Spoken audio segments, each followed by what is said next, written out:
hommage à Jenny Alpha aussi. Mon hommage est universel et consacré au cinéma français. Très bien. Je vous laisse la parole. Donc, chers amis, chers amoureux du cinéma, je vous remercie tous de vous être déplacés ce soir pour assister à cette soirée exceptionnelle autour de l'œuvre de l'auteur-réalisateur Julius Amédée Lahoud. Et je remercie également la Cinémathèque française de nous accueillir. Soirée exceptionnelle, car elle nous permet de rendre hommage à Jean Rouch, que les jeunes cinéphiles de son époque, et non des moindres, François Truffaut, Jean-Luc Godard, Jacques Rivette, Claude Chabrol, considéraient, fascinés par son film « Initiation à la danse des possédés », comme le pionnier de la nouvelle vague.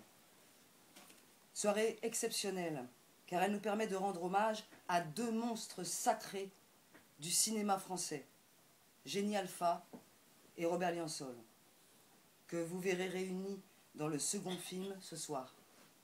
Deux artistes sensibles, passionnés, généreux, doux, qui travaillaient dans le même sens et avaient pour utopie de rassembler, de faire connaître l'art noir, les artistes noirs, les écrivains noirs, de les réunir afin de s'ouvrir au monde artistique pour travailler dans notre pays avec tous et chacun universellement.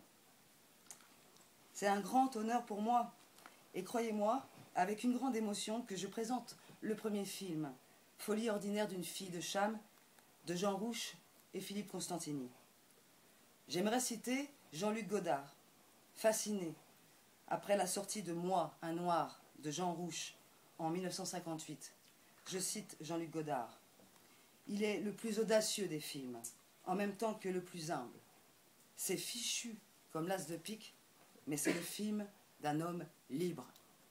Et ici encore, en réalisant La folie ordinaire d'une fille de Cham, Jean Rouch est un homme libre et a fait du théâtre filmé une véritable aventure du cinéma documentaire.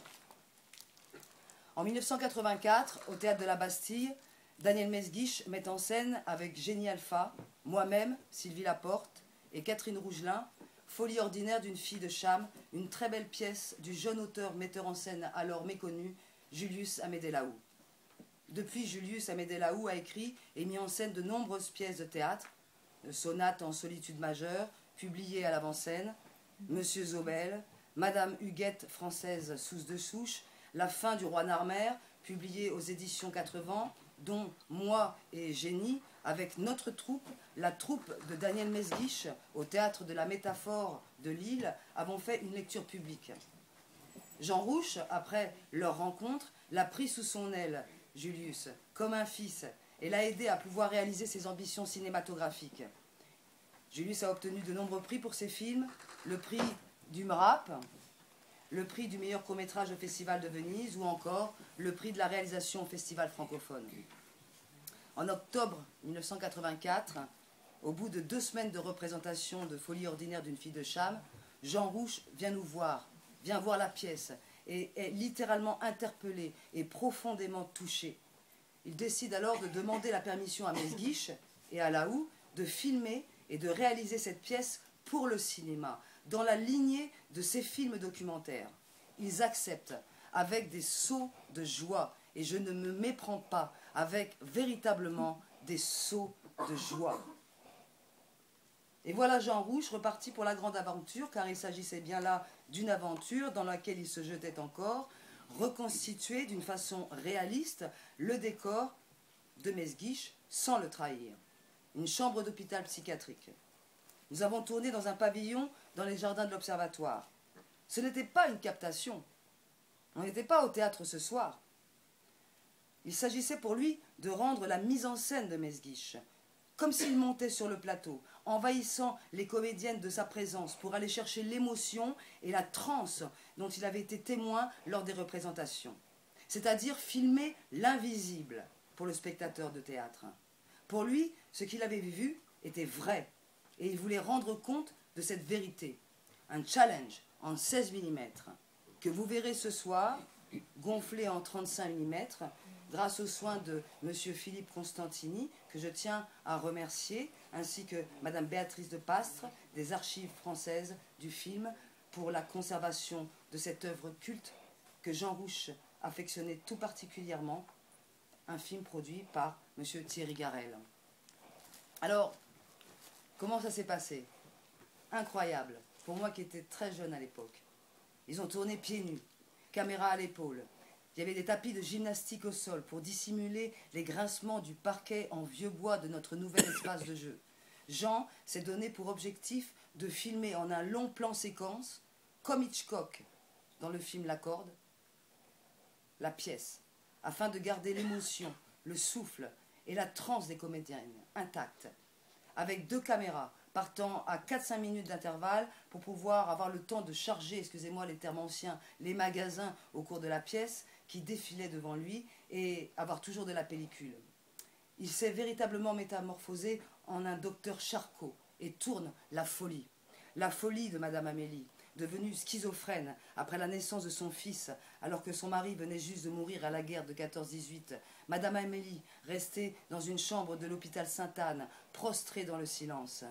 Filmer le travail de l'aide-soignante, la fille de salle, Fernande, avec laquelle la malade entre en communication, la seule qu'elle accepte, et capter le borderline du personnage de Fernande, qui joue au rituel de posséder de Madame Amélie, dans l'espoir d'une guérison, ou alors tout simplement pour combler sa propre solitude. Pour Daniel Mesguich, ce fut sans aucun doute l'une de ses plus belles mises en scène, la plus charnelle, la plus sensible, puisqu'il s'est attaqué là à un huis clos, lui qui est le grand spécialiste de William Shakespeare.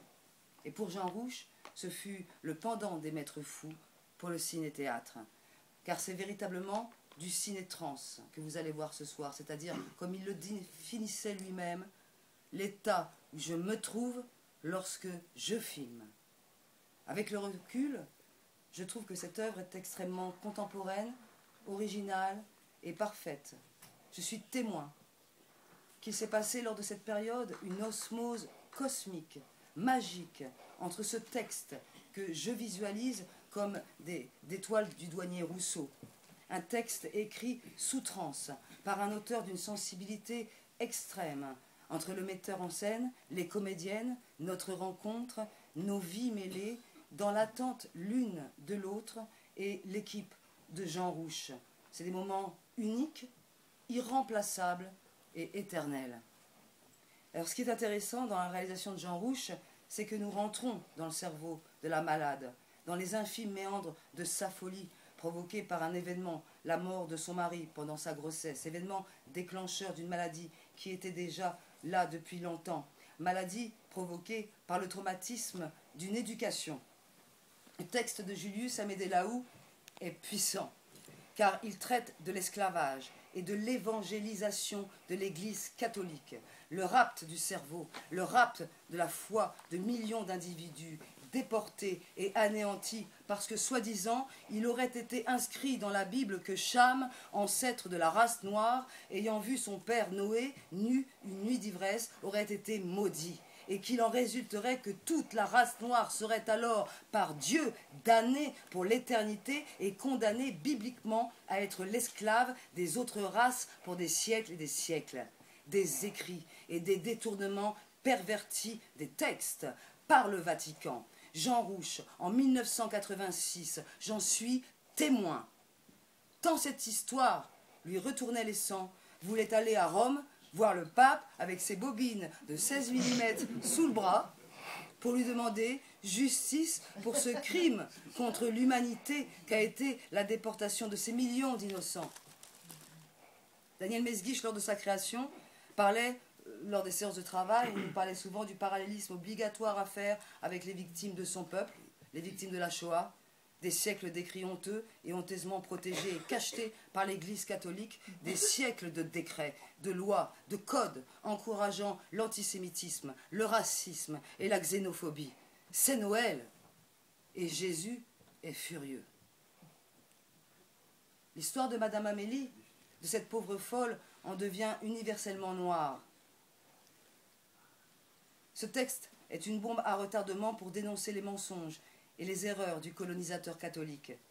La souffrance que vous allez voir, qui se dégage des deux personnages, est réellement effroyable. Et d'un cas particulier, on arrive à penser aux autres, aux descendants de ces deux femmes, devenues le symbole de toute une communauté. Et je cite Julius Amédée Lahoux, antillais, être griffé, déchiré, misérable de nos richesses. Loin de trahir la somptueuse et sensible mise en scène de Daniel Mesguich, Jean a filmé la folie ordinaire d'une fille de Cham en s'infiltrant dans les moindres replis de la très grande direction d'acteurs que Mesguich avait instaurée lors de son travail. Soit c'est d'une focale différente, d'un axe différent, des mouvements différents, les mouvements de la caméra croisant, entrecroisant les mouvements définis par la très précise mise en scène de Daniel Mesguich. C'est ici la folie au microscope, psychanalyse de tout un peuple et revisitée par le maître du cinéma de transe et de possession. Ce film a d'ailleurs été maintes fois projeté au Musée de l'Homme dans les festivals cinéma de rite et possession organisés alors par Jean Rouch et Brice Aounou, son assistant et son disciple. Nous avons tenté, Génie et moi, coachés par Catherine Rougelin, qui interprète le curé, à l'instant où Jean nous a dit à toutes trois, d'une voix douce et africaine, « Allez-y, mesdames, ça tourne », d'être toutes deux criantes de vérité, d'authenticité, de charité, de compassion et d'empathie envers nos personnages. Au bord de la mort, il paraît que l'on ne se souvient que des instants les plus forts de son existence. Et Génie nous a quittés l'an dernier à l'âge de 100 ans et 6 mois. Et elle se souvenait avec grand bonheur de cette pièce, tout particulièrement, de Daniel,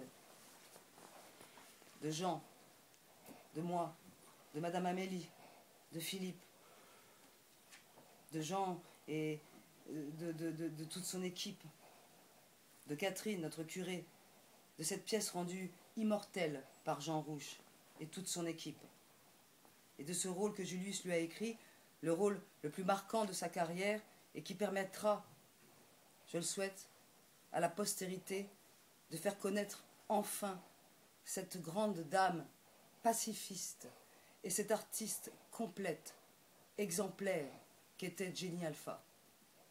Je vous souhaite une bonne soirée et bonne projection.